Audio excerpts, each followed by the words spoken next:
semua. Assalamualaikum warahmatullahi wabarakatuh. Kembali berjumpa dengan saya, Hirzbunu Arif dari Forum News Network. Kemarin malam berlangsung pertemuan partai-partai koalisi pendukung pemerintah minus Nasdem ya di Istana. Nah, saya membaca tulisan dari wartawan senior yang sekarang jadi pemimpin umum Freedom News, ya, sebuah portal online, Asari Usman, yang menyoroti soal ini. Dan saya kira memang bukan hanya Asari Usman yang menyoroti soal ini, banyak sekali tokoh-tokoh, pengamat juga yang mempersoalkan bagaimana mungkin ada istana negara, istana kepresidenan digunakan untuk kepentingan politik kelompok tertentu saja. Dan kesimpulannya, kalau dari saya baca tulisannya dari Bang Asari Usman itu, ya ini tidak lain kepentingan ini hanya untuk menjegal Anies Baswedan, karena Nasdem sebagai partai pendukung pemerintah juga ternyata tidak diundang. Coba kita akan ajak Anda untuk ngobrol, benarkah memang seperti itu, dan apa sebenarnya yang terjadi dengan Indonesia sekarang di bawah Pak Jokowi? Saya ajak Anda ngobrol dengan Bang Asari Usman. Assalamualaikum, Bang. Waalaikumsalam warahmatullahi wabarakatuh, Mas Ersu. Apa kabar? Yes, sehat ya, Bang ya? Alhamdulillah. Ya, Syukur ya. seperti biasa tulisan Abang ini nyebar di mana-mana, di grup-grup WhatsApp, kemudian juga saya lihat ada beberapa portal yang memuatnya sendiri ya. Oke, kenapa Anda sampai kepada satu kesimpulan begitu? Apakah memang tidak boleh Pak Jokowi yang memang sehari-hari berdiam di istana dan kemudian mengundang para pimpinan parpol ini gitu? Ya, tentu saja tidak boleh, Mas Ersu, bahwa urusan koalisi parpol, koalisi yang mendukung pemerintah, itu bukan tugas kenegaraan, bukan pekerjaan yang dilakukan untuk rakyat. Itu Istana Merdeka, kalau tidak salah ya, menjadi venue, menjadi tempat pertemuan itu milik rakyat. Tidak selayaknya, tidak seharusnya digunakan untuk membicarakan kepentingan pandangan politik Presiden Jokowi. Jadi kita entah mengapa seperti sudah terbiasa seperti itu, dan melihatnya itu biasa-biasa saja, padahal itu tidak biasa, tidak layak dilakukan seperti itu. Nah, kalau urusan yang koalisi membicarakan bagaimana ke depannya koalisi Copras-Capres ini, itu dicarilah tempat yang bukan milik rakyatnya. Oke, satu, Presiden Jokowi ikut-ikutan dalam hal siapa calon presiden, calon wakil presiden, siapa yang ikut koalisi, siapa yang tidak ikut koalisi, itu saja sebetulnya sudah bermasalah. Walaupun dilakukan di luar gedung-gedung milik pemerintah, itu saja bermasalah. Tapi entah kenapa kita sepertinya sudah menganggap itu biasa saja. Itu, Mas Efu. Oke, itu yang pertama ya. Sebagai presiden, meskipun melakukannya tidak di gedung pemerintah aja salah, apalagi itu dilakukan di gedung pemerintahan, begitu ya? Yes, apalagi dilakukan di Istana Merdeka. Ya, dan itu yang dibicarakan adalah bagaimana ya apa yang harus dilakukan oleh, begitu ceritanya ya, karena ini pertemuan tertutup, jadi kita tidak tahu persis apa yang dibicarakan, dan orang-orang yang ikut di situ juga rata-rata tutup mulut, tidak mau memberikan penjelasan yang detail, yang lengkap ya. Tapi semuanya mengatakan, oh, tidak ada yang dibicarakan hal-hal yang terkait dengan politik pilpres. Yang dibicarakan adalah soal kebangsaan, soal ekonomi, soal stabilitas politik. Ya, kalau kita percaya kepada apa yang mereka katakan, mungkin oke lah ya. Tetapi tetap tidak oke karena yang ikut itu hanya 6 parpol. Ya, 3 parpol lainnya tidak ikut. Nah, memang beredar disinformasi mengenai apakah 3 ketua umum itu diundang atau tidak. Ada berita yang mengatakan simpang siur ya, mengatakan diundang, ada yang mengatakan tidak. Tapi Nasdem sudah konfirmasi, itu juru bicara Nasdem menyatakan memang tidak ada undangan untuk itu. Iya, itu yang saya jadikan pegangan, bahwa Nasdem mengatakan mereka tidak diundang. Tetapi ada berita yang mengatakan bahwa Ketum PKS mengaku diundang tapi memilih untuk tidak datang. jadi simpang siur. Tapi apapun itu, kalau Jokowi memahami perasaan publik, terutama orang-orang yang paham tentang hak-hak dan kewajiban-kewajiban seorang presiden, maka dia langsung saja, oke, kita tidak cukup quorum yang bisa disebut sebagai quorum kebangsaan, quorum nasional, dengan tidak adanya 3 ketua umum parpol lainnya, apapun alasannya, mau sedang berada di luar negeri, mau sakit, mau apa, tapi kita tidak bisa melanjutkan ini karena nanti ini menjadi pasti akan memunculkan kontroversi publik.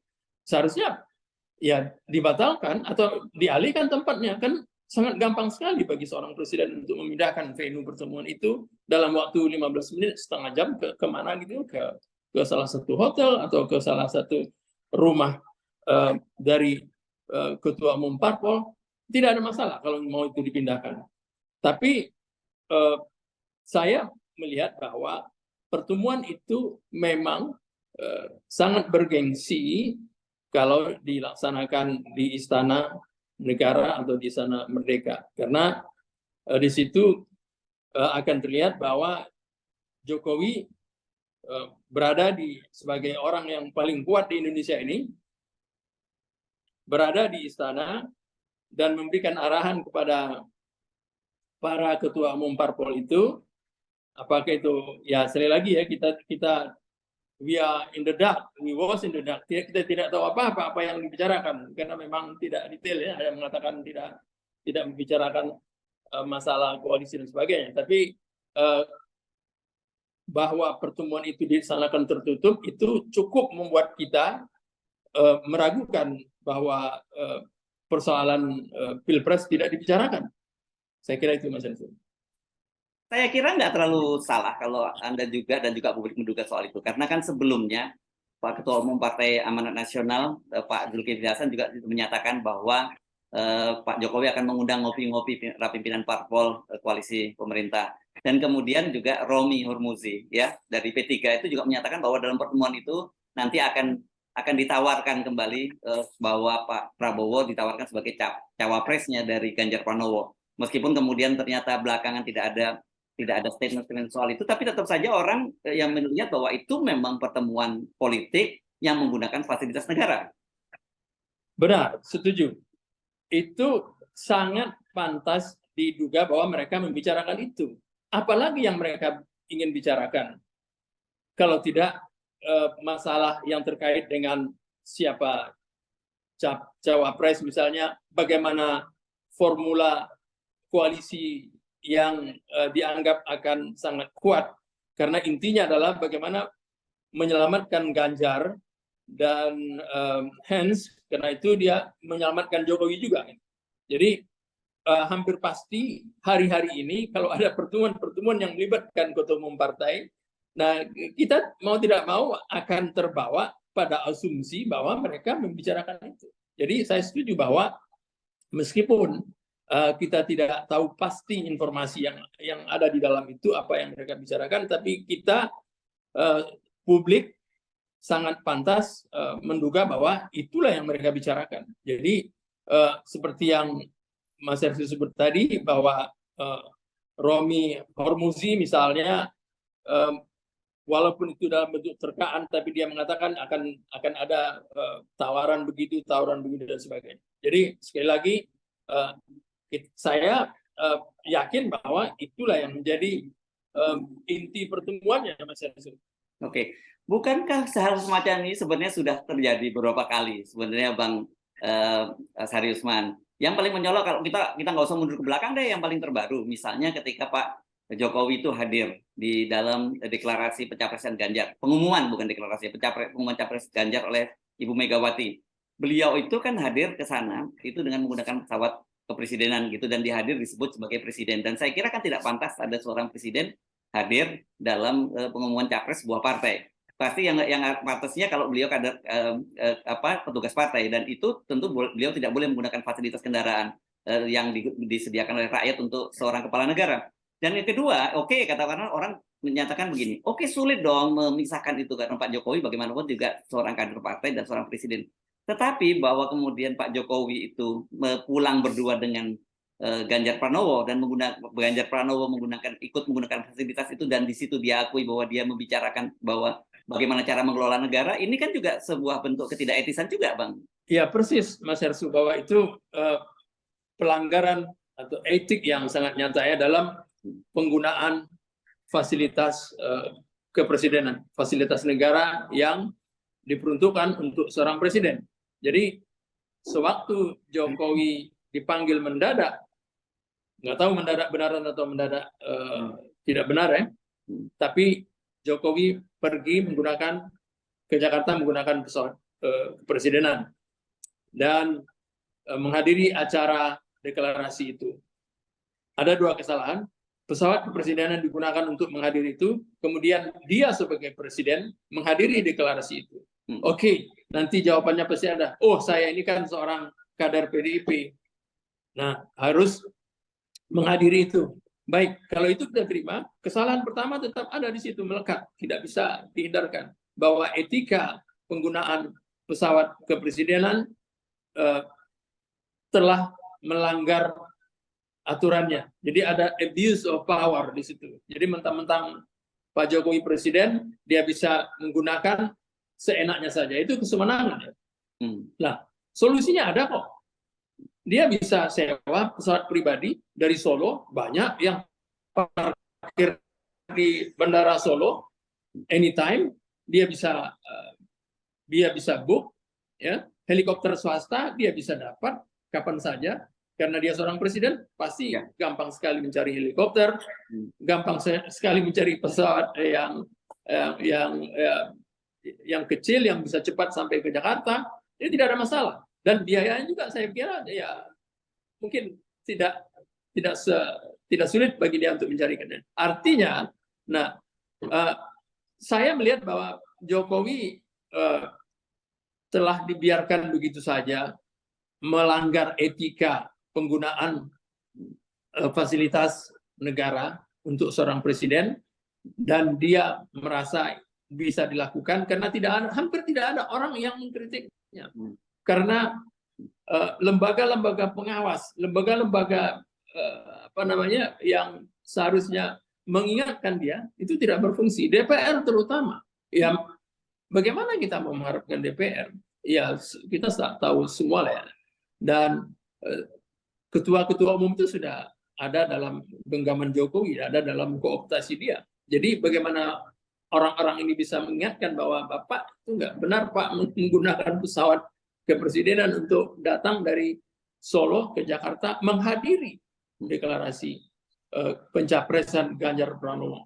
Ya. Tapi itulah ya, kita sudah seperti Mas Hersu katakan tadi bahwa tidak usah jauh-jauh ke belakang, bahwa ini sudah terjadi banyak sekali penyimpangan-penyimpangan dalam penggunaan fasilitas negara yang dilakukan oleh Jokowi. Dan itu sudah berlangsung sebenarnya bertahun-tahun. Cuman kita memang karena sudah melihat itu sebagai oke-oke saja, orang semuanya membiarkan. Yang paling yang mengkritik ya penulis-penulis seperti saya ini, seperti program Mas Hersu, seperti Rocky Gerung, ya itu saja lah yang akan mengkritik ya. Ya buzzer-buzzernya malah membela dan mencarikan justifikasi bahwa itu oke-oke saja. Jadi kita ini saya kira pengelolaan negara ini semakin lama semakin amburadul ya. Tidak bisa lagi memilah kepentingan pribadi dengan kepentingan rakyat, kepentingan negara. Jadi kita berharap ini akan berakhir ya, dengan berakhirnya masa jabatan Jokowi dan dengan adanya seorang pemimpin baru yang bukan Ganjar yang akan mengakhiri itu. Kalau Ganjar akan terpilih quote unquote ya jadi presiden, maka kita akan harus menempuh 10 tahun berikutnya penyalahgunaan kekuasaan, abuse of power. Dan Ganjar juga sudah terkenal dengan saya kira dengan macam-macam persoalan ya dalam dalam jabatannya sebagai gubernur Jawa Tengah. Jadi memang Jokowi memilih orang yang pas untuk meneruskan cara-cara kepemimpinannya. untuk meneruskan ambisi-ambisi pribadi. Saya kira kita berharap ini akan berakhir. Rakyat berharap ini akan berakhir. Dan itulah koalisi perubahan yang diharapkan akan melakukan dobrakan. Itu Mas Arsul. Oke, tapi Anda juga langsung di situ tulisan Anda menyebut bahwa ini yang lebih tidak elok lagi karena ini jelas ada upaya untuk menghalang-halangi Anies Baswedan untuk menjadi calon presiden. Kan itu bagian dari itu. Jadi semacam persekongkolan lah gitu yang dilakukan di dalam istana gitu ya. Lepas bahwa kemudian Pak Jokowi berhasil menggalang atau tidak, kan itu sudah ada tendensi dilakukan semacam itu. Nah ini kan sudah rahasia kan Jokowi berusaha untuk menghalangi Anies. Apa yang Jokowi tidak lakukan? Apa yang untuk menghalangi itu? Ya ada yang bisa dikutip ya tentang Anies dan Formula E. Nah, Pak Jokowi mengatakan quote akan bahwa Anies nggak masalah keterkaitannya dengan dugaan korupsi di Formula E. Jadi apalagi kalimat apalagi yang kita tunggu bahwa untuk Pak Jokowi memang ingin menghalang. Jadi pertemuan malam tadi pelanggaran-pelanggaran etika seorang kepala negara yang seharusnya berdiri untuk seluruh rakyat, yang seharusnya menyediakan suasana fair yang betul-betul menuruti keinginan rakyat, malah lebih mengutamakan yang keinginan pribadi dia. Oke, demikian tadi perbincangan saya dengan Asari Usman. Ini seorang penulis yang sangat produktif, wartawan senior yang sekarang menjadi pemimpin umum dari Freedom News. Saya Herzbun Arif, sampai jumpa lagi. Wassalamualaikum warahmatullahi wabarakatuh.